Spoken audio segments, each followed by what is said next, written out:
Now I'm going to discuss our event strategy. Throughout our 6-month campaign, we have suggested 3 events.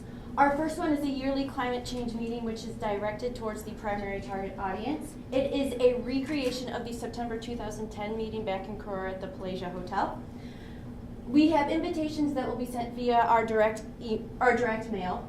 It is a half-day event that is scheduled for April 2011, and it's supposed to be surrounding Earth Day. We will begin in the morning with presentations, and then all in attendance will receive a tote bag containing all of our promotional material, which I will mention later, and a DVD containing questions and answers. We will end with closing statements. Our next event is directed towards the secondary target audience. It is in addition to the current camps that happen 3 weeks out of the summer at 3 various locations. The Ministry of Health and the Governors Association do fund these camps for the children.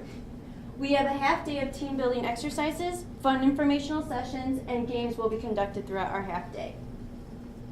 Some of our team building exercises do include a climate change Jeopardy, a raft building contest, and tours around the island to show the effects of climate change throughout Palau. Our last event is a Climate Change Awareness Day, and this will be held at the local schools. Again, this is directed towards our secondary target audience. We will be inviting guests to help further educate the children, and we have exercises that will be helped by the teachers and staff that will come together. We are going to have the kids draw on a sheet of paper what protect, provide, unite means to them. They will be hung up around the school so everybody can see them. Next, we will have class photographs of kids wearing their campaign t-shirts. That way they will have a nice reminder of the day and of our campaign. Lastly, we will have nutrition experts coming in to teach the kids about diet and exercises and healthy living. Now I'm going to discuss our direct mail. Because of the postal limitations in Palau, it is not the most important medium, however, we do still utilize it. There are no actual street addresses in Palau. Mail is usually picked up at a P.O. box or the state government offices. We have an invitation to our event at the Palau Hotel. On the front of the invitation, we have our logo, Protect, Provide, Unite, and on the back we have all the specific information of where it will be held, when, and what time. Now I'm going to discuss our brochure strategy. Brochures will be used to provide the Palauans with recent information. They are made into a tri-fold format, and they contain preventative or protective health measures that address health issues related to climate change. During our first month, there will be a cyclone preparedness brochure, which you have in front of you. It is also up here on our board to your right and on our screen in a second.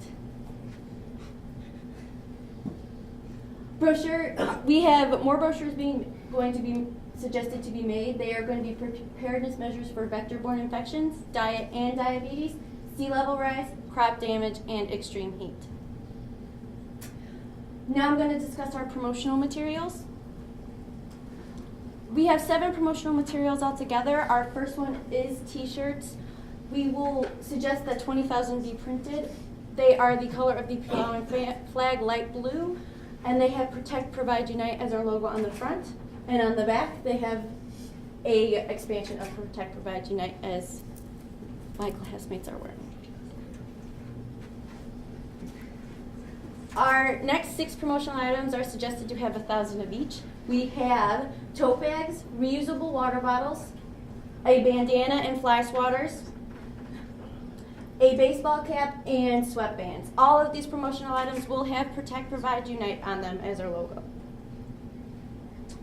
Ladies and gentlemen, for the final campaign, we had to come up with a budget. We had 2 plans. We had Plan A, which is our budget here. We have a chart showing every medium we used, including promotional items, and the total cost estimate is about $77,515. But since Palau is has a small population, we broke down this cost and the cost per person, which would be a total sum of $3.88 per person. And then we have a chart of our promotional items, how much that's going to cost with our fly swatters, all the way down to our baseball caps. It's going to cost $7,575. For Plan B, we seek sponsors and donors to cover the cost for our advertising campaign. We want to solicit local Palau media entities to the help of the cause. Receiving sponsorship and donors, by doing this, will replace the advertising budget and possibly extend the 6-month campaign even further. So you may be asking yourself, how are we going to know if our plan actually worked? We have teamed up with the Palau Department of Health, and they have agreed to distribute 148 surveys, similar to the survey we sent out in the beginning of the campaign. And by giving out these surveys, we will be able to measure the awareness levels and recognition of our campaign. Agency 1244 feels that we have really created an effective campaign to raise the awareness levels of individuals in Palau. We feel that Protect, Provide, Unite really resonates with our campaign and our target audience because it was really designed with them. Also, being able to evaluate the campaign at the end of all of this will allow us to know if we have raised the awareness levels of Palauans and equipped them with the knowledge that they need to protect, Provide, Unite. Thank you.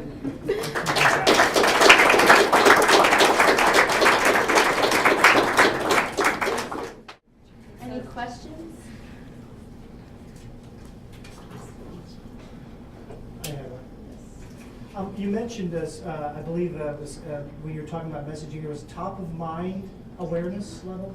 Can you explain to me what that means, what that would entail? So at the top of head or top of mind, I think was the phrase, and I didn't quite recognize what that means. And talk about the level of awareness you're going to impart. Well, what we meant by top-of-mind awareness is that it's an easily recognizable logo that can be seen throughout the campaign, and every Palauan has the campaign theme and what we are trying to accomplish come to mind. It is a logo that's almost a symbol for our message. Another question as well. When you talked about breaking the edge of the, particularly in the billboard presentations, is that a marketing strategy that's been proven to be effective in the past, as far as rather than having the standard billboard? I'm seeing that a lot on the streets as well. Is that I wasn't aware of that. Is that a purposeful model here? We just decided to use that design because it would be more unique and something that's not normally seen around on the streets of Palau. Yeah, I think that's very insightful because you talked about the number of billboards that are in Palau, and many of them are the exact same thing, only with different messages, and almost all of them the exact same color as well, with the white background and some printing. So I just thought I was interested in that. I think that's very unique and very good idea. Any additional questions? I can throw out a question. First of all, I'm really impressed. Really impressed. Thank you. I like the fact that you've got that one annual meeting. Now, did you consider, a lot of public health campaigns in developing countries and even elsewhere use more interpersonal media, not just mass media. Now, your annual meeting is interpersonal.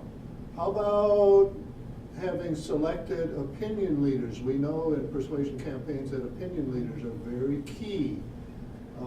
Nurses, village elders, religious leaders, whatever they are over there. And how about monthly meetings, smaller, where they have discussions? It's been done in a lot of public health campaigns, having more interpersonal communication to supplement the mass media communication.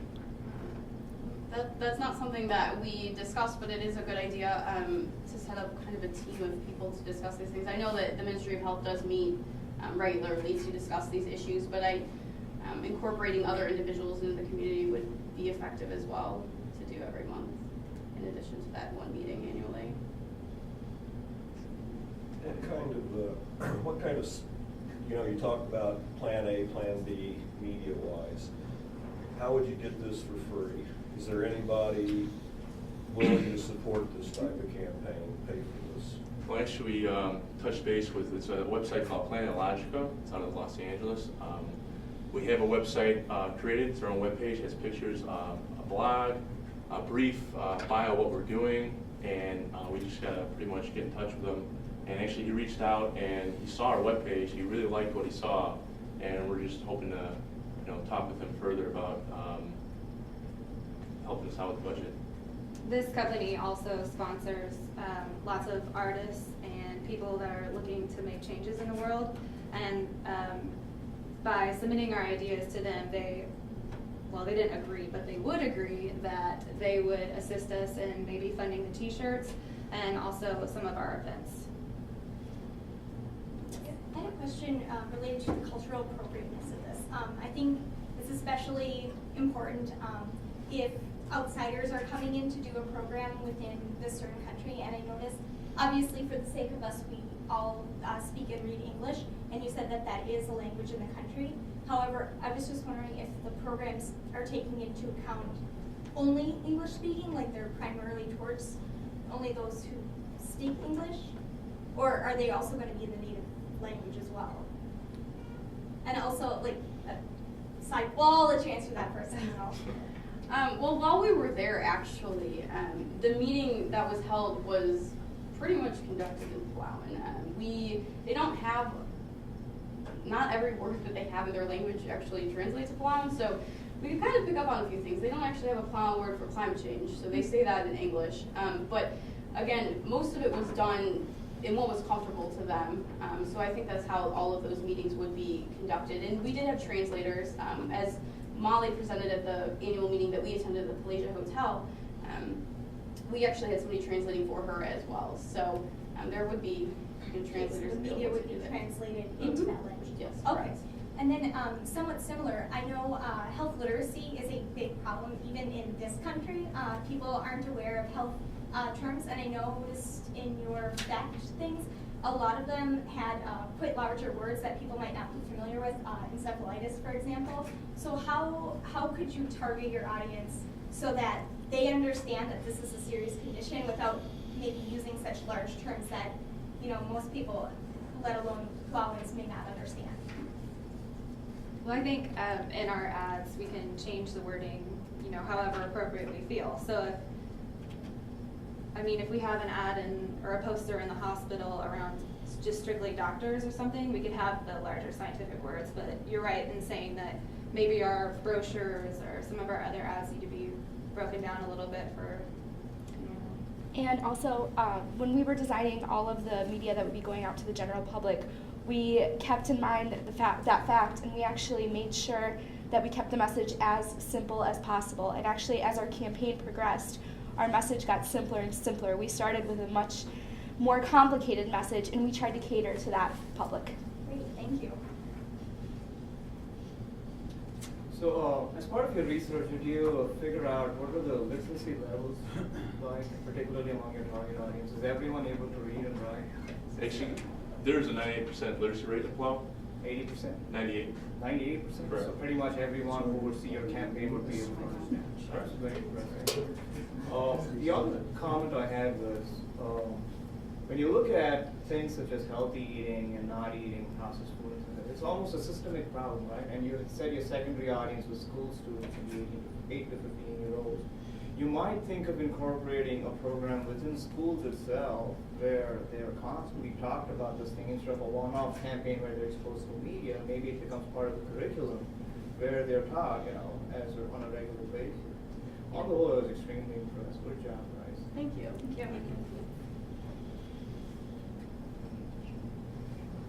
This does not detract from my comment that I'm really impressed.